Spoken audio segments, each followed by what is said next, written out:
You're watching Study with Sudhir. This is your digital classroom. My name is Sudhir. We are going to be taking a look at the necklace, which is a part of Footprints Without Feet, which is the supplementary reader of NCERT for CBSE class 10 students English syllabus. Now, what kind of a story is this particular one called the necklace? Now, this is basically the story of a couple, Matilda Loisel and her husband Loisel, who works in the Board of Education. They are not a very well-off couple, right? They are not a very well-off couple, and they really struggle to make their ends meet, but they are not someone who have too many riches in the sense of a lot of ornaments, jewelry, or a lot of money. So that makes the lady always an extremely unhappy kind of a person, right? In sharp contrast to her husband, who seems to be much more of a reasonable kind, right? He's content. He's a very contented kind of person, which the wife is not. So the story starts with the description and entirely told in pronouns till the name is actually revealed in on the second page. She was one of those pretty young ladies born as if through an error of destiny into a family of clerks. So there is a bit of a sarcasm, right, that she was so good that she should not have been born into a family of clerks. She was one of those pretty young ladies born as if through an error of destiny. So the author is almost blaming it on destiny that she was born into a family of clerks, that is a family which was not so well off. She had no dowry, no hopes, no means of becoming known, loved and married by a man either rich or distinguished, and she allowed herself to marry a petty clerk, that's how the husband is described, in the office of the Board of Education. She was simple, but she was unhappy. Okay, so right at the outset, you are given an idea about what kind of a person Matilda Loisel is. She suffered incessantly. Incessantly means something which keeps on going on and on. We refer to rainfall when it keeps on raining, incessant rain. Similarly, she suffered incessantly means she suffered all the time, feeling herself born for all the delicacies and luxuries. She believed that she deserved to kind of acquire a lot of the riches, etc., but she did not have it. She suffered from the poverty of her apartment, that is the kind of house that she lived in, the shabby walls, shabby as in, which were unkempt and not looking very good, and the worn chairs. The furniture wasn't very good either. All these things tortured and angered her. So please mark these verbs which have been used for her: tortured and angered her. When she seated herself for dinner opposite her husband, who uncovered the tureen with a delighted air.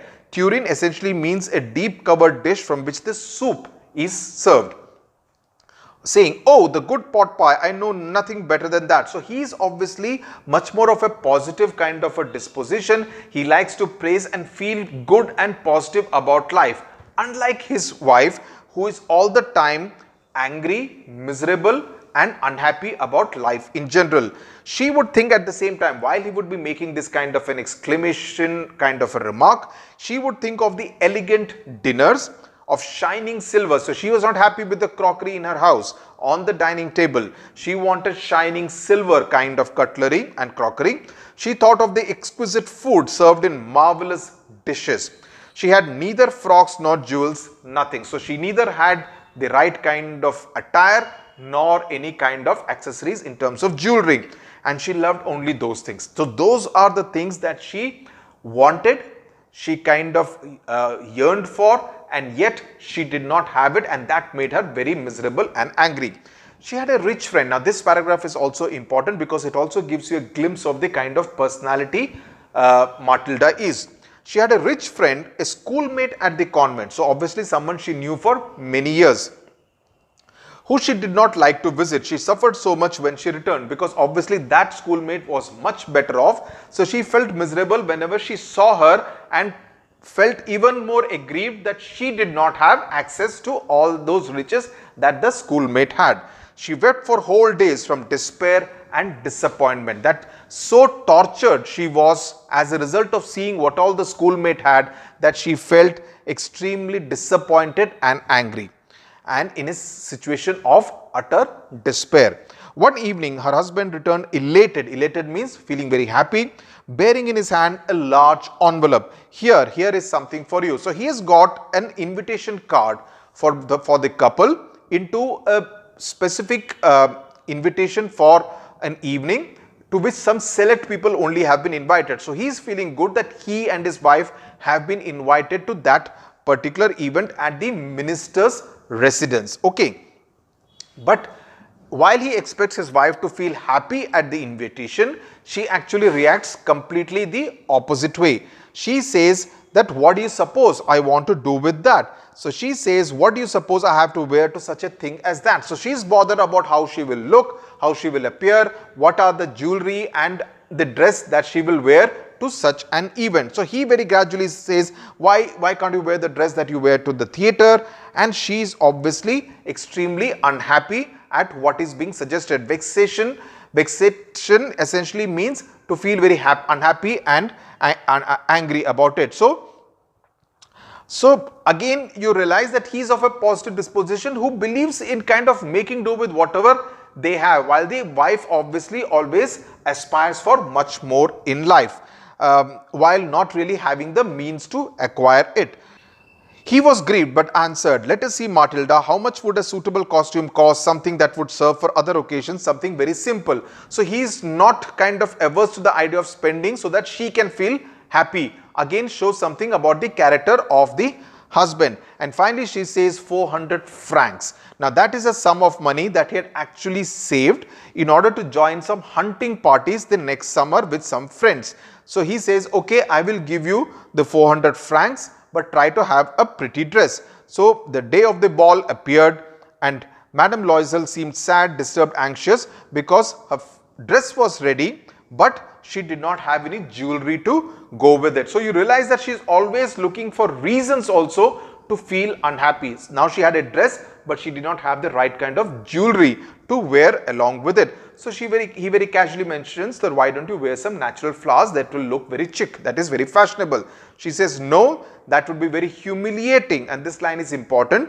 There is nothing more humiliating than to have a shabby air in the midst of rich women. So that whole aspiration is to look like the other people who would also be there at that particular event, at that particular ball, that she feels that she would look lesser than the rich woman if she did not wear any expensive jewelry. So he suggests, why don't you go and meet your friend Madame Forestier and ask her to lend you her jewels. So this is probably the schoolmate that she was referring to, who is obviously much more rich than her. So she goes there and Madame Forestier actually allows her to choose from her jewelry, and she does that, and she takes off a superb necklace of diamonds in a black satin box, is something which Matilda Loisel gets, and she takes it and she says, could you lend me this? And her friend is willing to lend it to her. So finally she goes to the party for that, with wearing the jewelry, wearing the dress that she has bought for 400 francs. So obviously very happy.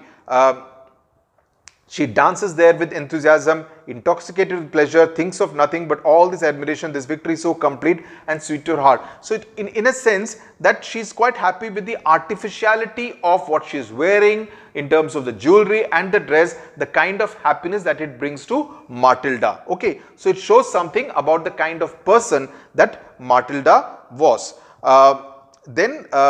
There is a word salons, the little salon. Salon essentially is a reception room in a large house. Okay, so please note down the meanings of the words that you may not be aware of.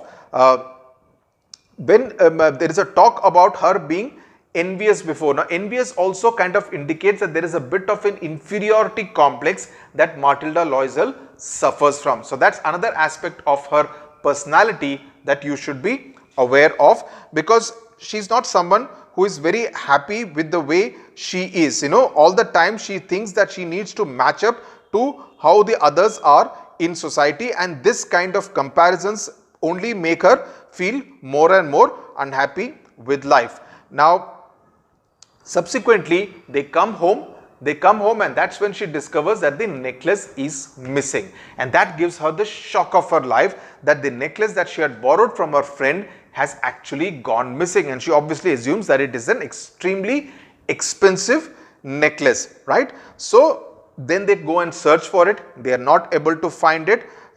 Even though the husband goes and search for it, he goes to the police, to the cab offices, and puts an advertisement in the newspapers also offering a reward, but nothing comes of it. And he says, write to your friend that you have broken the clasp of the necklace and that you will have it repaired. That will give us some time. So that's an idea that he comes up with, and he suggests it to his wife, and she writes to her friend. At the end of the week, they had lost all hope, and Loisel, older by 5 years, declared, we must replace this jewel. So the husband declares that we must replace this jewel. Older by 5 years essentially means because of all the tension and the worry that the couple have gone through. In a shop of the Palace Royal, they found a chaplet of diamonds which seemed to them exactly like the one they had lost. It was valued at 40,000 francs.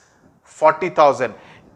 Just imagine, now here was a couple where the husband had saved up on 4,000 francs in order to go for a hunting trip. Now they had to actually acquire 40,000 francs in order to replace that piece of jewelry, the necklace, right?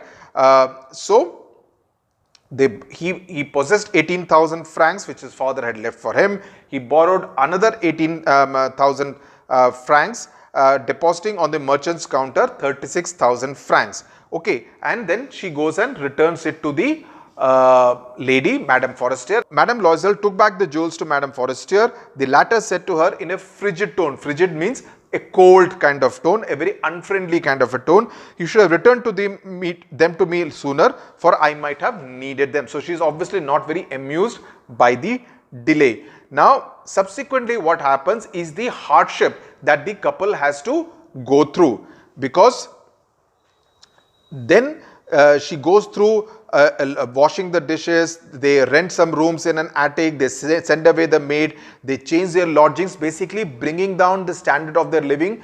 Already earlier they used to live in a house which had bad furniture, shabby walls, but now they need to downgrade themselves even more in order to save the money, because they have borrowed that much of money in order to pay for this necklace, and haggling to the last sou of her miserable money. Now, sou was a former French coin of low value, right? So obviously haggling, bargaining, trying to save each and every franc, each and every penny that they can do. The husband worked evenings putting the books of some merchants in order, and nights he often did copying at 5 sous a page, and this life lasted for 10 years. So in order to repay that debt, all because Matilda Loisel wanted to look good at that particular ball, her life takes a complete turn, and they need to toil hard for the next 10 long years, right?